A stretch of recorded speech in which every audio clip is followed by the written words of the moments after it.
My name is Linda, and I'm 65 years old. I lost my husband to illness about 10 years ago. Recently, I retired from a long career in elderly care. Now, I live in the home my late husband left for us, sharing it with my eldest son and his wife. My younger son and his wife live nearby and often check in on me. Both of my children are married, and with my retirement, I was just starting to think about what my next chapter would be. But there's something that's bothering me. It's my eldest son, Charles, and his wife, Elizabeth. At first, they lived on their own, but about a year ago, they suddenly showed up at my doorstep with their bags packed. Charles works for a big corporation, and Elizabeth is a doctor at a reputable hospital. It didn't make sense that they'd be strapped for cash. How inconsiderate, showing up like this without even asking? I was furious and wanted to send them packing. But Charles looked at me with teary eyes, and Elizabeth hinted that they could instead impose on my younger son and his wife Susan. What a piece of work she is. To avoid burdening my younger son and his family, I ended up letting them move in. Soon after they moved in, I found out that Charles had left his job at a large corporation to work for a smaller company about 6 months prior. Charles has always been timid and apparently struggled with the atmosphere and relationships at his new workplace. My salary dropped, but I like the culture at my current job. I don't regret it, but... According to Charles, Elizabeth's attitude worsened after his job change, to the point of hurling insults at him. For example, she'd say things like, "You moved to a lesser company. You should be handling all the housework," and squandered money without thinking, saying, "Let me shop how I want. Useless people shouldn't complain." At first, Charles tried to meet all her demands, but juggling work and household chores was too much for him. Exhausted, Charles told her he couldn't handle it anymore, to which she suggested, "Then let's move in with your mother. She was a caregiver. She can easily take care of us." I'm not only angry at Elizabeth, but also disappointed in Charles for agreeing. Elizabeth wasn't like this when she first married Charles. She was a newly minted doctor, full of energy and hope. "I'll give my best, both as a wife and as a doctor." I was secretly delighted to see such a good woman marry my son. Do people really change this much? I couldn't help but wonder if Charles was really the reason for his wife's change in behavior. "Linda, you used to be a caregiver, and yet your food is heavily seasoned, isn't it?" Elizabeth says this while digging into her meal. For some reason, Elizabeth views caregiving as a low-level job, and she tends to mock me by mentioning it. She also seems to have a bias against other jobs like cleaning and factory work, as if those jobs aren't just as honorable. I tried to clear away the food with a smile, saying, "You don't have to eat it." Elizabeth cut me off. "I have a demanding job. I need to get nutrients, even if the food doesn't taste good." She eats it all every time, but still complains. Charles only looks on awkwardly during my exchanges with Elizabeth. Elizabeth has become increasingly demanding, citing her busy work schedule. There's no end to her demands, like asking for a different menu while I'm cooking or insisting that the laundry be hand-washed. Not that I pay her much mind. Speaking of Elizabeth, are you attending the upcoming family gathering? It's to celebrate my nephew getting into medical school. They'd love to have you, being a doctor and all. I steer the conversation. My nephew is my younger brother's son, and my brother wants a grand celebration. I get that they'd want to hear from a practicing physician. I can make an appearance. It's at a fancy restaurant, right? Sounds fun. Elizabeth is visibly excited, probably looking up the restaurants on her mobile phone. Elizabeth's sarcastic remarks continue. Don't come dressed casually like you usually do, Linda. You must be living off your pension after working in a low-end caregiving job. I wouldn't want to be embarrassed. That's a bit too much. Charles finally interjects, but a glare from Elizabeth silences him. I only invited Elizabeth because my brother wanted her there, but I hope it goes smoothly. I let out a sigh, feeling fed up with Charles and Elizabeth. On the day of the family gathering, my other son and his wife offered to drive me. Linda, thank you for the other day. The dinner party was so much fun. We'd like to treat you next time. Susan, my younger son's wife, greets me with a smile. I recently invited my older and younger sons and their spouses for a dinner party. Susan's comment is probably a thank you for that. Interestingly, Elizabeth had canceled at the last minute. She had said the event sounded boring over the phone, even though I'd mentioned there was something important to discuss. I'm glad you enjoyed it, I say with a smile. Elizabeth jumps into our conversation. If you're treating, make it steak or lobster, okay? Elizabeth, hold on, I was talking to Linda. Susan chuckles. Elizabeth, who had been fiddling with her phone, tightens her cheeks, clearly miffed. Christopher, our younger son, who's been suppressing a laugh, opens the car door, and a visibly annoyed Elizabeth gets in. Linda, you've always got your hands full, don't you? I let out a wry smile at Susan's words. The upscale restaurant we're headed to is managed by my brother, and today it's reserved just for us. As we enter the spacious hall led by the staff, my nephew Jason and his parents spot me and come over. Aunt Linda, long time no see. Jason looks thinner than the last time I saw him, maybe because he's been studying hard, but he looks happy. Congrats on getting into college. It's going to be tough, but keep at it. I narrow my eyes at Jason, who cheerfully replies. Images of Elizabeth in her early years of marriage cross my mind. She used to have such a cute face, too. You must be the famed junior I've heard about. I'm Elizabeth, a practicing doctor. Nice to meet you. Elizabeth, who had been busy with her phone, pushes past me and interrupts my conversation with Jason. Christopher and Susan steady me as I stumble. Charles, keep an eye on Elizabeth so she doesn't go off the rails. Christopher advises. Sorry. Thank you both. Charles, you're here to have fun too, so lighten up. Let's all enjoy the food together. My words relax Charles. Soon the food arrives and we all relish our time together as a family. Wow, your hard work really paid off, huh? Congratulations. Keep it up. Amidst the chit-chat, another relative congratulates Jason. Thank you. I owe it all to my parents for letting me try multiple times. I'll do my best to make them proud. Reacting to Jason's comment, Elizabeth, who had been gulping down wine, approaches him.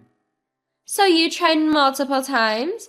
I got into a prestigious medical school on my first try. And even now, people see me as excellent. Elizabeth's face is beet red. She's clearly drunk. Charles in the background is trying to pull her arm and stop her, but it's futile. At the celebratory event, an unexpected comment freezes the expressions of my nephew and the relatives nearby. Elizabeth continues cheerfully. Well, passing after multiple tries is still passing, right? Just do your best. You don't look too gifted, and you probably can't keep up with your studies. I can't stand it anymore.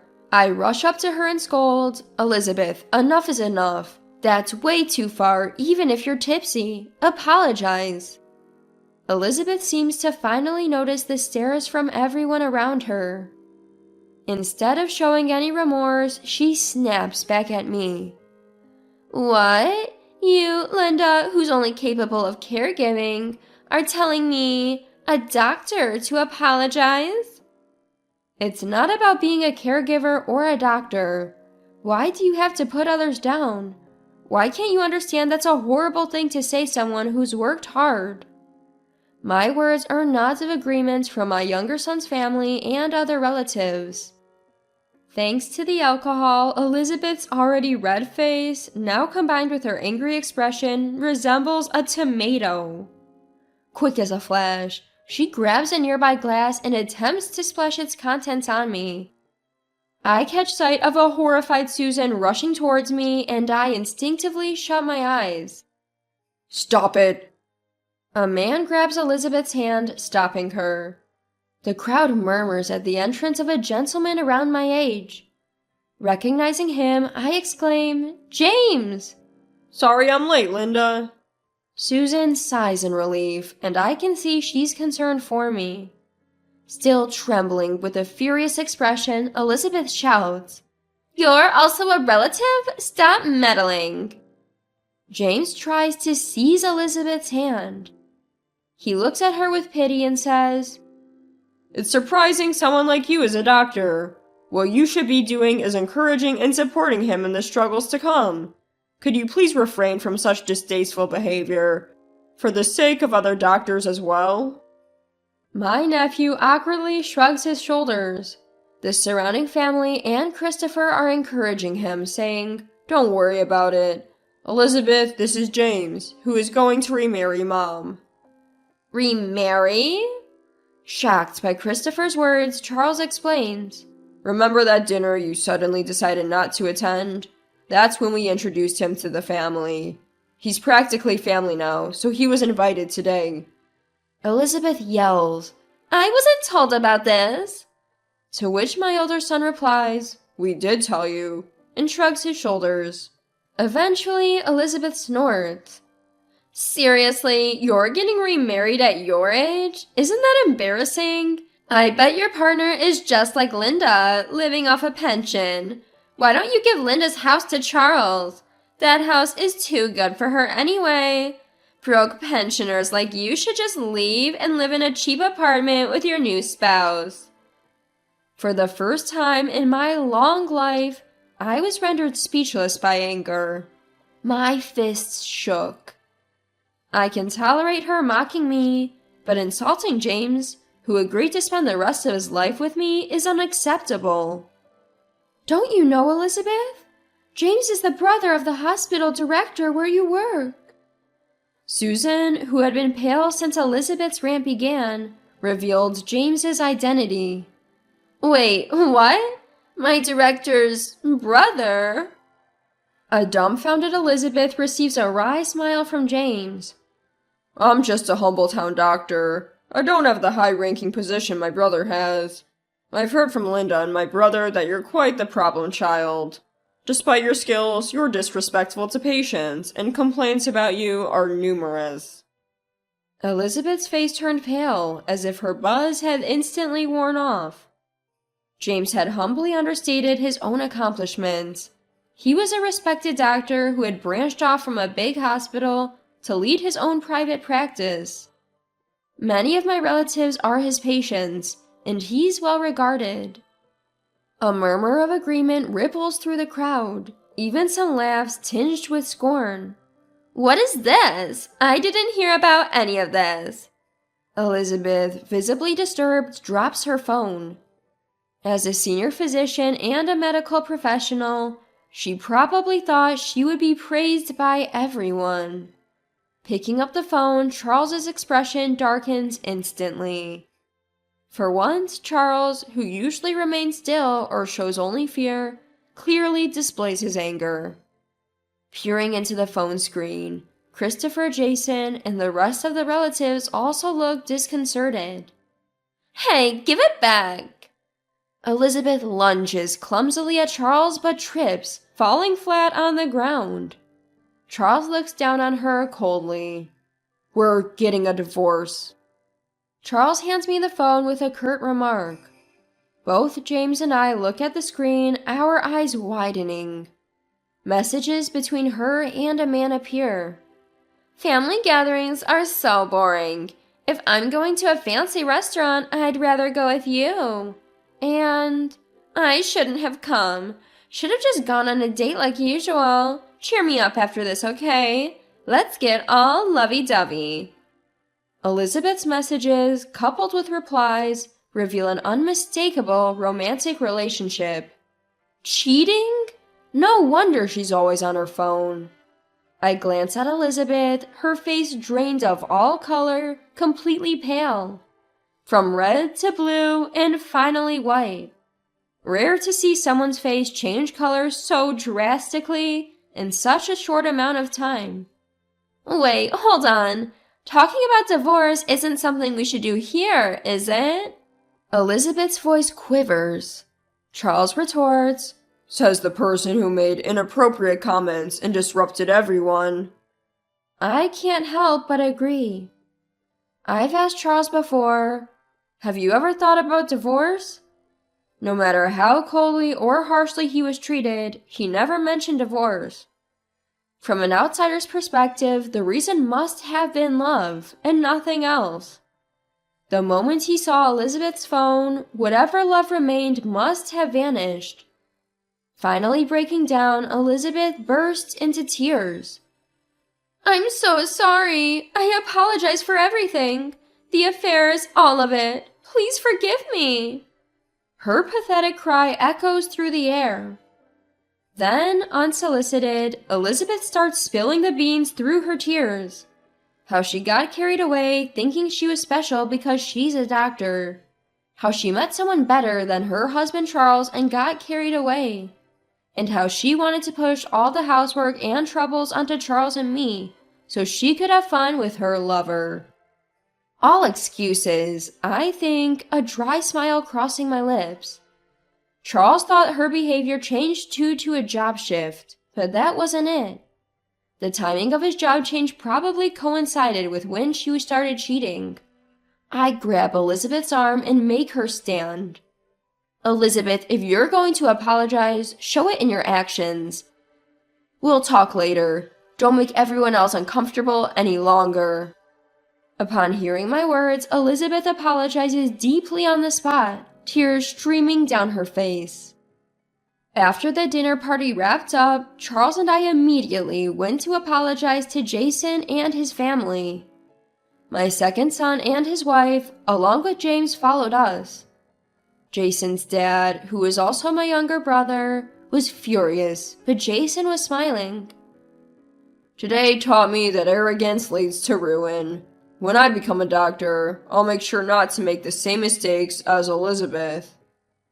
Jason's parents said they were mad at Elizabeth, but grateful to us for trying to stop her.